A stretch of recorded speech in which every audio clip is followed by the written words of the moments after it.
Once upon a time there was a little gay faggot named Tommy Pickles who lived in a male strip club next to the city.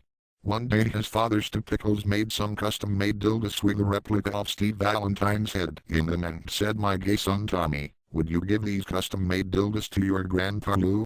Little gay Tommy Pickles was always happy to see his grandfather and agreed to go on the journey. After Stu Pickles packed the custom dildos in young Tommy's diaper, he didn't give him a goodbye kiss but instead forced him to give him a blowjob like glurg glurg glurg glurg. This might be a series. If you like it, glurg glurg glurg glurg. Bag that lost swell. Stu said to Tommy.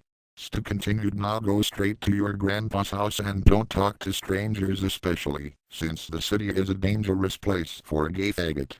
"Don't worry, Daddy," said Tommy, as he left to visit his grandpa. Eventually young Tommy Pickles bumped into a middle-aged white man with glasses. The man, now with a huge boner and inspecting Tommy's shitty diaper, asked him who are those dildos with a replica of Steve Valentine's head in them for, and young Tommy Pickles, who had not remembered what his father had told him about the countless pedophiles lurking in the city, responded, "These are for my grandpa who lives on the other side of the city." The man grinned and got an idea. He said to the boy, "Hello, my name is Drew Pickles and I think it would be a swell idea if you could also get your grandpa some lube to go with those dildos." Tommy turned around to head to the gay sex shop across the street when Drew Pickles went to go rape him, when he noticed a nearby bear with a green head and tie-funk. "If that bear sees me he might try to rape the boy first," he said to himself. So he got another idea and thought to himself, "If I can reach his grandpa's house first, then I can have surprise butt sex." Drew Pickles gave Tommy a $20 bill and took his Steve Valentine dildos and said, "Young man, I will deliver these to your grandpa when you get the lube." Drew Pickles, the gayest man in the universe, with a mastodonic 300-mile-long cock, reached Grandpa Lou's house and knocked on the door, and Grandpa Lou would say, "Just a minute, I am masturbating to gay porn." Drew Pickles then replied, "Here I come," pun intended, and barged the door down. Lou Pickles exclaimed, "What the fuck is going on here?" And Drew Pickles replied, "I have come to rape you."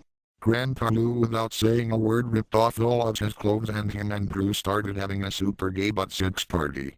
Eventually Drew Pickles heard young Tommy Pickles arriving at the house and shoved Grandpa up his ass and put his clothes on.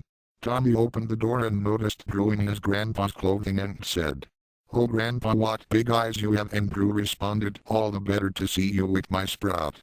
And Tommy next said, "Oh Grandpa, what big ears you have," and Drew replied, "All the better to hear you with." And finally Tommy said, "Oh Grandpa, what a long cock you have," and Drew Pickles ripped all of his clothes off and yelled, "All the better to fuck you with." Just then the front door had a knock, so Drew shoved Tommy up his ass and walked to the door and answered it. It was none other than Yogi Bear, who said, "Excuse me, but who the fuck are you?" And before Drew could respond he heard rumbling from Drew's ass, a rumbling that was not a fart. Yogi Bear leapt over to Drew Pickles and ass-fucked him so hard that he tore Drew's rectum open and Tommy and Grandpa Lou fell out. After seeing them fall out, Yogi Bear became so horny he ass-raped all three like and then they all had a gay butt sex orgy like the end.